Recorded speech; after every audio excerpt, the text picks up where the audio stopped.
storm cracked the sky wide open, lightning briefly illuminating the empty New Orleans street. Rain fell in sheets, turning gutters into rivers. And then, out of the shadows, she appeared. A woman, barefoot, bleeding. Her torn dress clung to her skin like a second layer of pain. She stumbled forward, dazed and wild-eyed, collapsing into the road as cars screeched to a halt around her. Screams echoed from somewhere nearby. Tires hissed on wet pavement. By the time paramedics arrived, Alexandra Lexi Jameson was curled into herself, shaking, whispering one name over and over, Michael. Michael tried to kill me. Inside the St. Charles Parish Police Station, Lexi sat beneath a wool blanket. A steaming paper cup of cocoa trembled in her hand as she recounted what happened. He said I didn't deserve to breathe, she whispered, eyes red but strangely steady. He told me if I screamed, he'd make sure I never did again. The officers around her were quiet, respectful. After all, this was Lexi Jameson, the woman who had built Redemption House from nothing. The woman who had saved hundreds of abused women from violent homes. A local hero. A public figure of hope. Only now, she claimed to be a victim herself. A few miles away, Dr. Michael Reeves lay in the ICU, fighting for his life. 3 stab wounds to the abdomen. 1 dangerously close to his liver. The trauma surgeon was now a patient, and not just of medicine, of public opinion. Detective Irene Vaughn watched through the glass as Lexi recounted the assault. Vaughn had a quiet intensity, the kind that absorbed details others missed. Something about Lexi's story sat wrong. Too polished. Too rehearsed. She's good, Vaughn muttered to herself, but something doesn't add up. 1 month earlier, Lexi had stood beneath glittering chandeliers at the New Orleans Women's Fun Gala. She wore confidence like silk, her speech stirring the crowd to their feet. Every woman deserves to be safe, she had said. Every voice deserves to be heard. Her boyfriend Michael had stood in the back, watching. There had been admiration in his eyes, but also unease. Like he knew something he couldn't unknow. Back in the present, Detective Vaughn entered Lexi's upscale apartment. Immaculate. Over-decorated. Not a speck of dust. It didn't feel lived in. No signs of a struggle. No overturned furniture. Only framed photographs of smiling women, hand in hand with Lexi. Behind a cabinet drawer, Vaughn found a folder labeled Redemption House, closed cases. Inside were letters.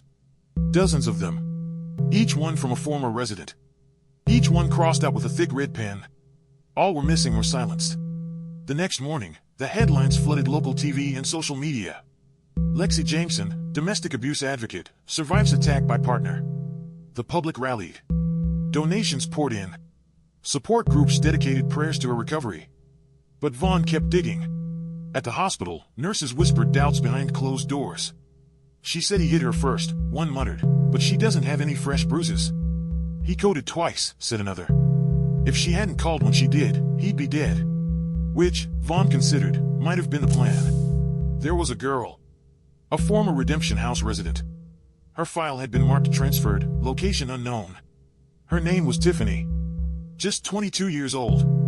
Vaughn tracked the file through police archives. No forwarding address. No family contact. No incident report. She had vanished. 3 months earlier, inside the shelter's bathroom, Tiffany had whispered into her burner phone. I need out, she said. It's not safe here. She's not who she says she is. The stall door creaked. Lexi stood behind her, smiling. Who are you talking to, sweetheart? The phone hit the tile. Back in her office, Vaughn spread the photos on her wall. Strings of twine-connected names, places, timelines. Patterns emerged, women who had filed complaints, only to recant. Staff members who quit suddenly. Residents who died by accident. All connected to one woman. Lexi. One case stood out. Sarah McMillan. Found drowned in a pond behind Redemption House. Official cause of death, suicide. But Sarah had been vocal about Lexi's tactics. You lock us in like prisoners, she had shouted outside the office door. You read our mail. You make us feel small. And then, she was gone. Meanwhile, Lexi stood before a crowd of supporters in a church basement. The system failed me, she declared. Just like it failed all of you. But together, we rise. The crowd roared. Tears streamed down faces. She basked in the glow. But her eyes, those eyes held something else. Cold. Calculating. Later, a voicemail landed on Vaughn's phone. Anonymous. Distorted. You're asking about Redemption House? Find the girl with the scar. She saw everything before Lexi made her disappear. The next day, Vaughn drove out to a grimy truck stop diner. Inside, slumped in the corner booth, was Tiffany. The scar across her neck was unmistakable. "You don't know who she really is," she whispered, clutching a chipped coffee mug. "None of you do." Vaughn leaned in. "Then tell me." Tiffany's voice shook. "She doesn't save women. She breaks them. And I wasn't supposed to live." That night, Vaughn returned to her desk to find a sealed envelope. No return address. Inside were Polaroids. Women, bruised, chained, gagged. On the back of one, "Redemption is a lie." Across town, in a high-rise penthouse with skyline views, Lexi poured herself a glass of Bordeaux. Rain tapped gently against the windows. Her phone buzzed. A message read, "She's awake. She remembers." Lexi smiled and replied, "Handle it." The morning air in New Orleans was thick with humidity and danger. Detective Irene Vaughn stood outside the truck stop diner again, staring at the weathered red doors like they might swing open on their own and tell her everything. Inside, Tiffany was still there, only now, she looked different. She hadn't slept. Her eyes were darker. "Hello. They're watching me," she whispered the moment Vaughn slid into the booth. "She has people everywhere. You think Redemption House is a shelter. It's not. It's a system." Vaughn leaned in. "Then let's take her down." Tiffany laughed, a dry, broken sound. "You don't take Lexi down. You either work for her, or you vanish." But Vaughn wasn't new to fear. She had stared down drug lords and corrupt judges. What Tiffany was describing sounded like more than just abuse, it was organized. Weaponized. Hidden behind smiling press photos and empowerment hashtags. Vaughn slid a worn notebook across the table. "Tell me everything. Start from the beginning." 1 year earlier, Tiffany arrived at Redemption House bruised, hungry, and half-conscious. Lexi had picked her up herself, white SUV, lavender air freshener, healing energy bracelets clinking with every steering wheel turn. "She told me I was safe. That no one could hurt me here," Tiffany said. At first, it felt like heaven. But the rules came fast. Phones were surrendered at intake. Letters home were inspected. Curfews were strict. Any violations meant therapy sessions with Lexi herself, always behind closed doors. If you cried too much, you were unstable. If you didn't cry enough, you were in denial, Tiffany said. There was no way to win. And then came the punishments. Not beatings, Lexi was too smart for that. It was psychological. Sleep deprivation. Isolation. Reflection rooms that locked from the outside.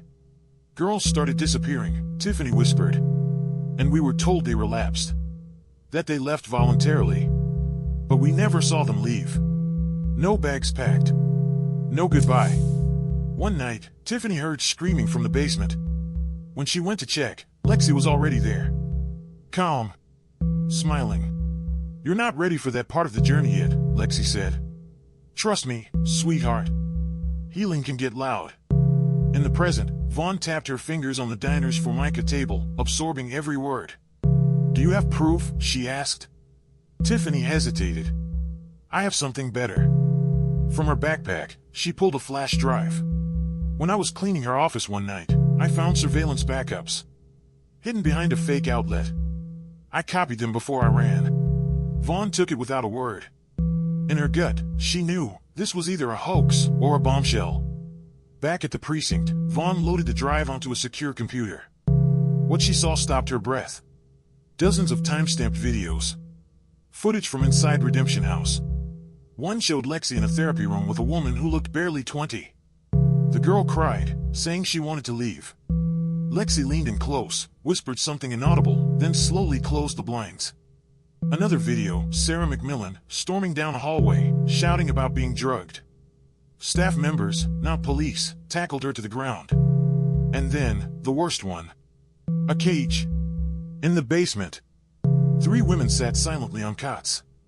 Eyes down. No sound but the buzzing of a fluorescent bulb. Vaughn felt bile rise in her throat. She grabbed her coat and drove to the hospital. She had to speak to Michael Reeves again. Michael was stronger now, sitting upright in bed.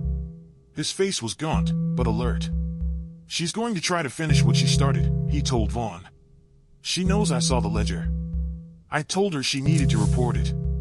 Instead, she stabbed you," Vaughn finished. "She smiled while she did it," he whispered. Vaughn reached into her file.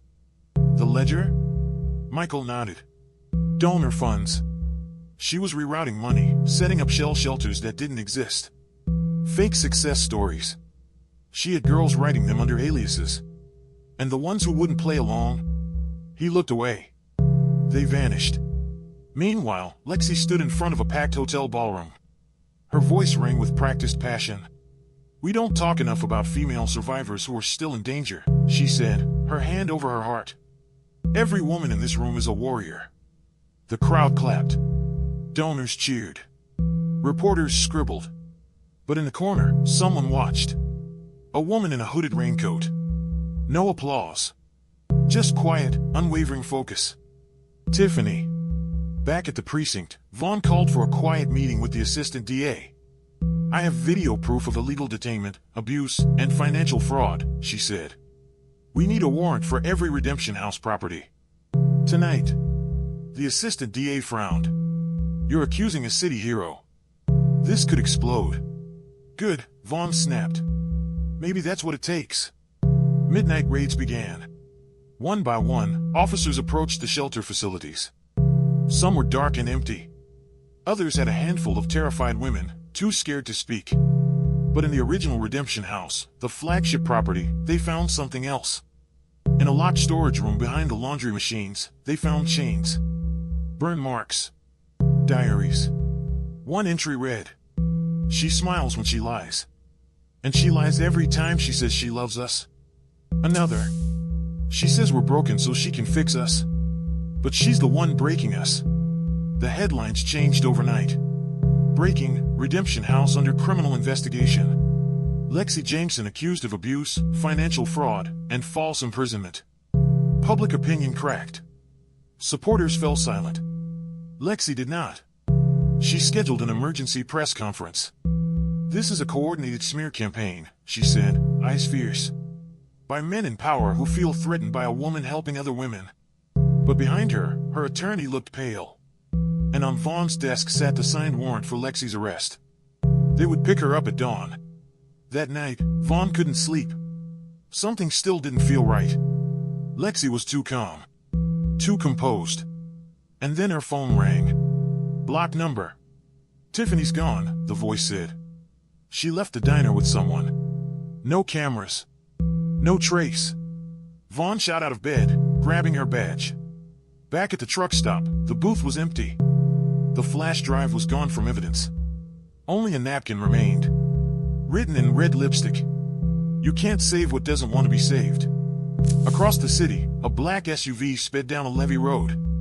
Inside, Tiffany sat silently in the back seat. Her wrists were zip-tied. The driver glanced at her in the rearview mirror. "She warned you," he said softly. "Some of us don't get second chances." From the front seat, a familiar voice answered. "Lexi." "She made her choice," Lexi said. "Now she gets to help me rewrite the ending." She turned in her seat and smiled at Tiffany. "Don't worry. I'll make you a beautiful martyr." The SUV barreled through the backroads of Louisiana, its headlights slicing through early morning fog. In the back seat, Tiffany's breathing was shallow, her wrists raw from the zip ties. Lexi sat in the front passenger seat, calm, humming softly to herself. It was an old hymn. Something about salvation. Her lipstick was perfect. Her hands steady. You'd think she was on her way to Sunday service, not disposing of a witness. Tiffany had stopped struggling. Not because she'd given up, because she'd remembered something. In the seconds before Lexi's men grabbed her, she had slipped something inside her boot, a microSIM, uploaded with encrypted video backups of the Redemption House surveillance. The flash drive had been bait. The real proof was still with her. She just had to survive. In New Orleans, Detective Vaughn stood at the edge of a parking lot near Lake Pontchartrain, hands on her hips, watching diverse search a shallow inlet. Tiffany's phone had pinged briefly before disappearing from all networks. Vaughn knew it wasn't just a random kidnapping, it was a cleanup. And Lexi was accelerating the timeline. Inside the precinct, officers pored over files and interviews. Survivors had finally begun speaking out, one after another.